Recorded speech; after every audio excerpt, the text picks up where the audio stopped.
मैं पिछले दिनों देख रहा था, someone said very interesting thing. उन्होंने कहा कि हमास ने ना, हमास को पता था ये सुसाइड मिशन है, लेकिन हमास को ये भी पता था कि अगर सऊदी से नॉर्मलाइजेशन हो गई तो पैलेस्टीनियन कॉज खत्म हो जाएगा। तो उन्होंने बेसिकली अपने आप को मारा है फॉर द सेक के जो नई जनरेशन जो भूल गई थी, वो कह रही थी यार ये क्या पंगा लगा रहता है फ़लस्तीन में, ये इजराइल को फाइनल करें, सिस्टम करें, जो भी करें।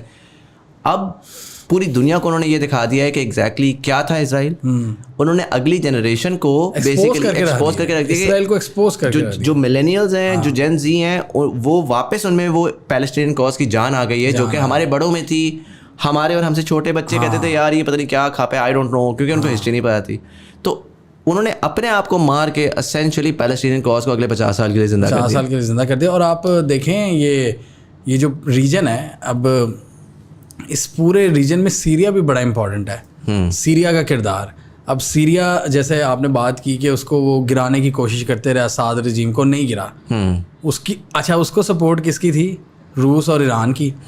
अब ये इस तरह ये मल्टीपोलर वर्ल्ड को बनाने वाले ना इस तरह वो अमेरिका को दबोच रहे हैं कि एक मिलिटरीली डायरेक्ट, जैसे रशिया वो अपना वैगनर ग्रुप, उसकी अपनी प्रॉक्सीज हैं, उधर उसने यूक्रेन में नथ डाली हुई है, उधर अफ्रीका के कंट्रीज में। अच्छा, अफ्रीका वाले भी राइज कर रहे हैं। वो बहुत आपने नाइजर का कॉन्फ्लिक्ट देखा? सर मैंने कवर किया उसको, नाइजर, बर्किना फासो सीधा उन्होंने कहा निकालो फ्रेंच ट्रूप्स, निकलो इधर से। मतलब ऐसी चीजें जो कभी सोच भी नहीं सकते थे। सर आधी दुनिया तो उसने बगावत का अलम बुलंद कर दिया अमेरिका के खिलाफ, और वो चाइना से सारे डील्स की तरफ जा रहे हैं। तो मैं ये बात कह रहा था कि ये इस तरह चाइना यूएस को दबोच रहे हैं, ये ईरान ऊपर से रशिया और ईस्टर्न साइड से चाइना, इस तरह दबोच रहे हैं कि ईरान इधर से मिलिटेंट ग्रुप्स को सपोर्ट करता है, रूस वो अपनी प्रॉक्सीज को वो स्ट्रेटेजिक गेम खेलता है। वो ऑयल बेसिकली यूरोप को पकड़ा हुआ है ना, वो पकड़ा हुआ है यूरोप को रिसेशन में रशिया ने डाला हुआ है कि यूरोप कुछ सोच ही नहीं सकता। और अब चाइना को वो इनवाइट उन्होंने कर लिया था असाद ने और ईरान ने कि अब आप आएँ, हमने अरब्स के साथ दोस्ती कर ली, अब आप अपना रोल ढूंढे, मतलब हमारे पास अपना एजेंडा दें, आप बताएं कि आप दुनिया को कैसे मतलब मिलिट्री पावर से हमने पकड़ा हुआ है अमेरिकन को, उनकी बेसिस पे अटैक होते रहते हैं सीरिया। अब चाइना को भी उन्होंने हाथ पकड़ के ले आए कि अब आप इन्वेस्टमेंट करें। तो ये गेम प्लान है मल्टीपोलर वर्ल्ड का, रूस का और चाइना का, कि how to dent the influence of US forces। आपने पुतिन की रिसेंटली 2-3 स्पीचेस आई थी।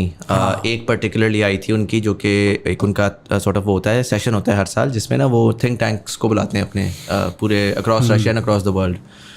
और उसमें उन्होंने आके 20-25 मिनट की एक स्पीच दी, और उसके बाद फिर एक क्वेश्चन आंसर देखने का हुआ था। आपका इत्तेफाक नहीं हुआ नहीं था, लेकिन मैंने वो बयानात सुने थे। एक तो कल भी मैं सुना था कि वो इमोशनल हो गए थे गजा के बच्चों के बारे में बात। नहीं, ये तो बहुत रीसेंट है, ये मैं बात कर रहा हूँ बिल्कुल इजराइल कॉन्फ्लिक्ट से तकरीबन समझ लें 1 हफ्ता पहले की बात है।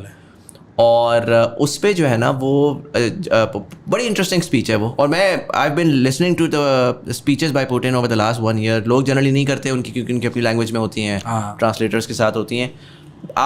मुझे सिर्फ ये होता है कि अगर आप इंटरेस्टेड हैं ऐसी चीज़ों में, तो आपको वर्ल्ड लीडर्स को सुनना ज़रूर चाहिए, ताकि समझ आए कि वो क्या सोच रहे हैं। अच्छा, उनकी स्पीचेस में ना अगर आप रिसेंटली देखें पिछले 6 महीने में खासकर, तो बार बार वो ये बात करते हैं कि अमेरिका का एक इंपीरियलिस्ट वर्ल्ड ऑर्डर है। हम अमेरिकन इंपीरियलिस्ट वर्ल्ड ऑर्डर के खिलाफ हैं। हम एक ऐसे वर्ल्ड ऑर्डर में जाना चाहते हैं जहाँ पे हम एक दूसरे की वैल्यूज़ को रिस्पेक्ट करें। वो बार बार ये दिमागों में डाल रहे हैं कि यार अमेरिका जो है ना वो अपने कल्चर को एक्सपोर्ट करता है, अमेरिका अपने प्रॉब्लम्स को एक्सपोर्ट करता है। अमेरिका जो है वो आपको आके कहता है कि तुम प्रिमिटिव हो, तुम्हें चेंज होना है, तुम्हें ये करना, वो करता है अमेरिका। वो कभी किसी चीज़ पे सैंक्शन लगा देता है, कभी किसी चीज़ पे सैंक्शन लगा देता है, वो प्रोग्राम्स फंड करता रहता है। कल्चर को वो उसने कॉन्स्टेंटली होता है जी मुसलमान सैवेजेस हैं, ये सब कॉन्टिनेंट के लोग ऐसे हैं, ये वैसे हैं, ये वैसे हैं। भाई मैं ये नहीं कह रहा कि हमारे मसाइल नहीं है, लेकिन हमारे मसाइल है ना, हम डिफाइन करेंगे। हमारी ख़वातीन बहुत अच्छा से नहीं रहती। चाइना का यही बयान आया था, चाइना ने कहा था China has democracy but it democracy is China styled. हमारी डेमोक्रेसी चाइना के स्टाइल की है, आपकी डेमोक्रेसी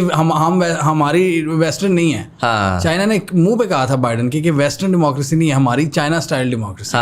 डेमोक्रेसी हमारे पास भी है एग्जैक्टली, तो बट वो कल्चरली और रीजन वाइज डिफरेंट हो जाती है। जबकि यूएस की इस्टेब्लिशमेंट चाहती है कि वो एक्सपोर्ट हो, और हम जो चाहते हैं ना, मतलब वो उनके जो अथॉरिटेरियन फिगर्स हैं जो उनके साथ हैं वो ओके हैं, लेकिन जहाँ पर मसला होता है वहाँ डेमोक्रेसी एक्सपोर्ट होना शुरू हो जाती है। तो मैंने वो देखा, बड़ा इंटरेस्टिंग मुझे लगा कि he is now giving a vision for the new world order where he is saying कि यार हम तुमसे बिजनेस के ताल्लुकात रखेंगे, हम भी कम्पीट करेंगे, तुम भी कम्पीट करो, हम तुम्हें तंग करना बंद कर देंगे। ये दोनों बिल्कुल सिंक हैं, रूस और चाइना। ये नजर आता है कि वो एक ही फिलॉसफी है जो आपने कहा, ये शी जिनपिंग ने भी कहा है। अच्छा, अच्छा, मैंने उनका नहीं देखा। उन्होंने यही बात, इस तरह की बातें वो भी यही बातें, तो ये कॉन्स्टेंटली दिमागों में, ग्लोबल साउथ के दिमागों में डाल रहे हैं। हाँ, और वो ब्रिक्स के थ्रू, ब्रिक्स के अंदर जो बातें चलती हैं कि हमें एक शेयर्ड फ्यूचर प्रॉस्पेरिटी की तरफ जाना है, शेयर्ड प्रॉस्पेरिटी, और हमें एक ऑल्टरनेट दुनिया को विजन देना है, नई करेंसी देनी है। वो ऑलरेडी दूसरी दुनिया बनने की चीज वो शुरू हो चुका है उसका प्रोसेस, और इसको यही दोनों पुश कर रहे हैं। यूरोप को आप कहाँ जाता देख रहे हैं? बहुत ही मज़े का सवाल किया है। अब यूरोप को आप देखें, यूरोप को अफ्रीका से तो काफ़ी हद तक निकाल दिया। यूरोप की जो कॉलोनियल पावर थी फ्रांस, उधर से उनको हिट पड़ी है, राइट, ठीक है। यूके को आप देख लें, यूके के तो तरस आता है उनके लीडरान को देखे, क्या था मैं क्या बन गया ये। और उनकी यूरोप की जो आपकी लीडर्स हैं वो भी उन पे भी पपेट होने का लगता है कि उन पे टैग लगता है। अब आपने पिछले दिनों अगर नोट किया हो ना, तो जो मैक्रॉन है फ्रांस के, वो गए हैं चाइना, और वो चाइना गए हैं, और मैं एक पढ़ा था एक एनालिस्ट को, उन्होंने कहा कि वो चाइना से ये डील करने गए हैं अफ्रीका में कि अब चाइना का रोल बढ़ा है। अब चाइना अफ्रीका में सबसे बड़ा ट्रेडिंग पार्टनर बन चुका है, यूएस को पीछे छोड़ चुका है। तो उधर मैक्रॉन चाइना से बात करने गया है कि यार हमारा भी कोई रोल होगा कि नहीं। हाँ, तो कितना बड़ा शिफ्ट है। और उसके साथ ईयू की प्रेसिडेंट भी थी जो कि बड़ा ही प्रो अमेरिकन बनती है ना, वो भी साथ गई थी, और वो थोड़ा सा गुड कॉप बैड कॉप भी खेल रहे थे चाइना के साथ। वो थोड़ी सी स्लाइटली एग्रेसिव, उनकी जरूरत नहीं होती वैसे चाइना के सामने, बट वो स्लाइटली मतलब स्ट्रेट फेस के साथ। और मैक्रॉन बड़े वो इस तरह ये वो कि हम आपके साथ चलेंगे, डिफरेंट, आप हमें यूक्रेन में मदद करें, आप डिफरेंट कॉन्फ्लिक्ट्स में, मिडल ईस्ट में मदद, अफ्रीका में मदद करें। तो चाइना का इन्हें पता है, यूरोप को पता है कि China is the next super power, और इकोनॉमी में जिस तरह वो छा रहा है, वो अभी ये सिर्फ ये G7 का ये कबीला रह गया है। वो जो अमेरिका के कहने पे इनको लताड़ता है कि चाइना को लताड़ो, लेकिन अंदर खाते आप इनकी डील्स देख लें, यूरोप का सबसे, अफ्रीका के अलावा यूरोप का भी ट्रेडिंग पार्टनर 2019 में, अभी के फिगर्स का नहीं पता, बट 2019 में चाइना पीछे छोड़ चुका है अमेरिका को ईयू के साथ ट्रेड में। अच्छा, अमेरिका को पीछे छोड़ चुका है यूरोपीय यूनियन के साथ चाइना। और ये यूरोपियंस को भी पता है कि राइज होगा चाइना का, और जो सूरत हाल बन रही है, तो उसमें वो उनसे डील्स कर रहे हैं। और उसमें वो लोग यही कहते हैं ना, लोग कहते हैं कि यार नहीं अमेरिका कैसे, क्योंकि लोगों की it's very difficult to break down the thought process that you always had. तो इंसानी फितरत ऐसी है कि वो डिनाई करती है, वो चेंज होता नहीं देखती। आपने जो वो बोला ना इजराइल का, कि हमने इजराइल की भी इन्विंसिबिलिटी ख़त्म होते देखी है पिछले 1 महीने के अंदर, राइट। एक इंसिडेंट होता है and that completely changes the balance of power. एक इंसिडेंट, राइट, एक इंसिडेंट की मार हैं ये सब। हाँ, तो उसमें ये कहना कि जी अमेरिका ऑल इन ऑल है, अमेरिका जो है वही आगे लेकर जाएगा, people need to begin to see under the surface क्या हो रहा है। अमेरिका ने $10 ट्रिलियन वॉर्स पे लगाए हैं, चाइना ने वो पैसा सारा अपनी इन्वेस्टमेंट में लगाया है। स्ट्रैटेजी डिफरेंट है, स्ट्रैटेजी फ़र्क है सर, आप उससे कम्पीट ही नहीं कर सकते। जब आप जो लोग गए ना चाइना, वो कहते हैं कि यार जब आप उनके शहरों में घूमते हैं, वो खान साहब गए थे इधर अमेरिका, तो उन्होंने बाइक की थी कि यार ये अजीब मुल्क है, न्यूयॉर्क में जो है ना खड्डे हैं रोडों पे, अगर आपको याद हो। बिल्कुल बिल्कुल, राइट।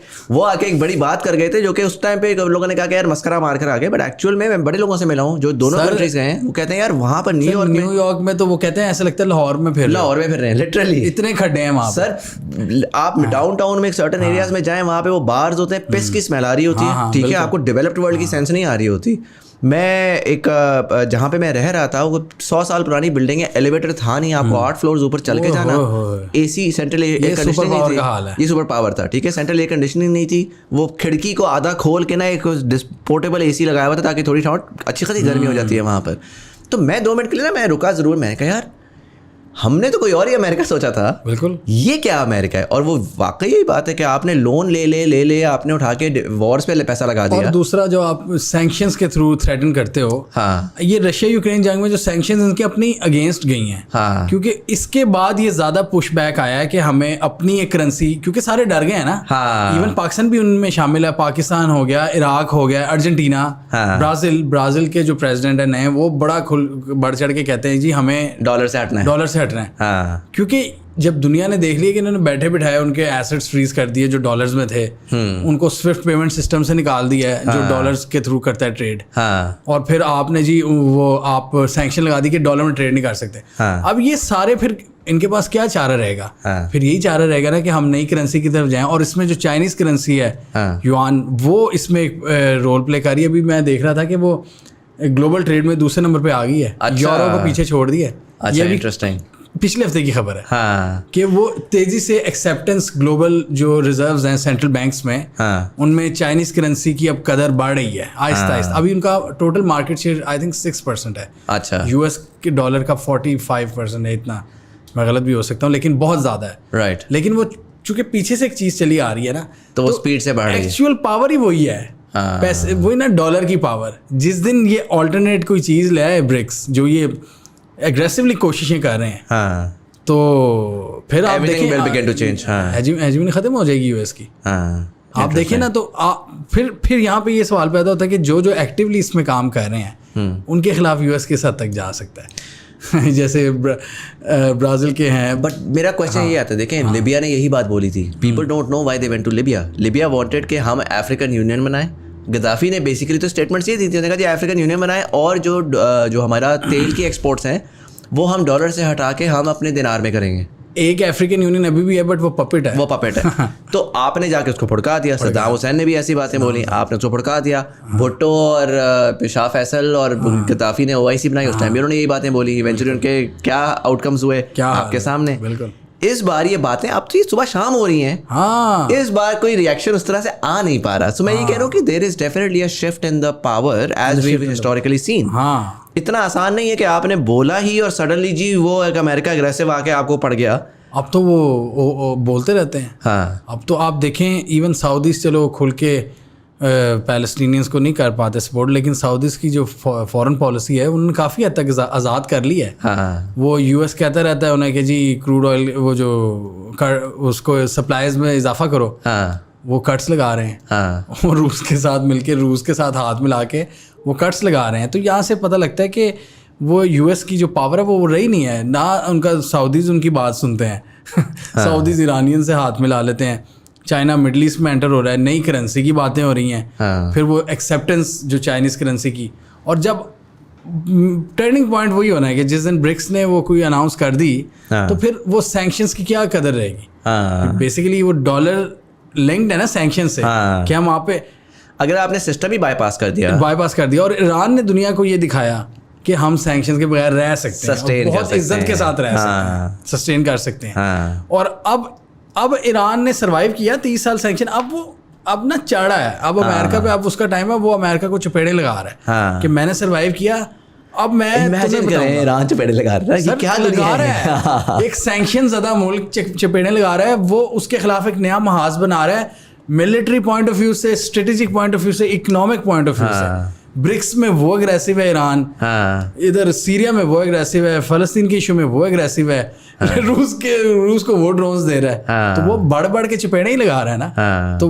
उसने सस्टेन कर ली सैंक्शंस, राइट। तो अब वो माहौल बनाने की कोशिश कर रहे हैं कि कल को किसी पे सैंक्शंस भी ना लग सकें। जो मल्टीपोलर वर्ल्ड होगी कि ठीक है 50% ऑफ द वर्ल्ड ये है, ये सैंक्शन आप पे असरअंदाज कर सकती हैं, ठीक है, मैं इस सिस्टम से निकल के। अमेरिका चीखता रहे, उसको कोई सुने ना सुने, वो फिर लोगों के ऊपर है। और ये मुझे एक उम्मीद है कि पाकिस्तानी इस्टेब्लिशमेंट से जो आप कह रहे हैं ना, दो थॉट प्रोसेस हैं, दोनों को ये ज़रूर पता है, दोनों नए सिस्टम के हामी ज़रूर हैं। हाँ, कि वो हमारे पास नई ऑप्शन होगी ना तो थोड़ी जान छुटे। हाँ, मुझे पर्सनली देखें, इसी वजह से ना लोग बहुत ज़्यादा, मैंने स्टार्ट में ये बात बोली कि देखें दो थॉट प्रोसेसेस हैं। मैं अच्छा बुरा मैं इस वजह से नहीं कह रहा, because at the end of the day यार जो भी लोग हैं अपने हिसाब से दिमाग में वो तो यही चाह रहे हैं ना, अच्छा हो, मुल्क के लिए बेहतर हो। बिल्कुल।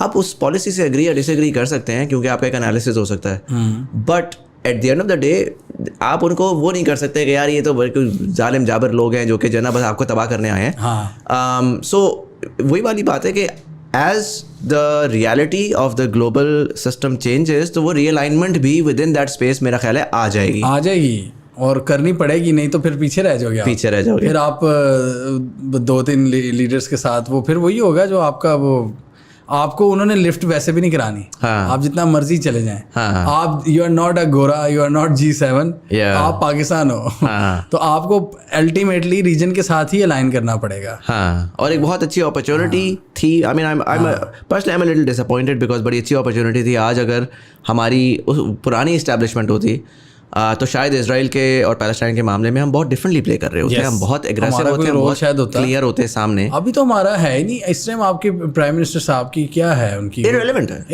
Close to irrelevant. आपकी वेस्टर्न वर्ल्ड एक इलेक्टेड बंदे से बात करना पसंद करती है. हाँ. ना कि एक सिलेक्टेड बंदे से. हाँ. जो ना कि केयर टेकर से. केयर टेकर कौन होता है डिसीजन, वो यूरोपियंस भी देख रहे हैं. हाँ. बेशक वो इस करंट रजीम के साथ हों, लेकिन उन्हें भी पता है इनकी कोई वो नहीं है. इनकी क्या वो होगी इससे. उनको भी पता है कि इज्जत इलेक्टेड लीडर की होती है जो कि पीछे से अवाम का मैंडेट लेके आता है, बात करता है धड़ल्ले से. हाँ. वो डिसीजन ले भी सकता है. हाँ. काकड़ साहब नहीं कोई डिसीजन ले सकता.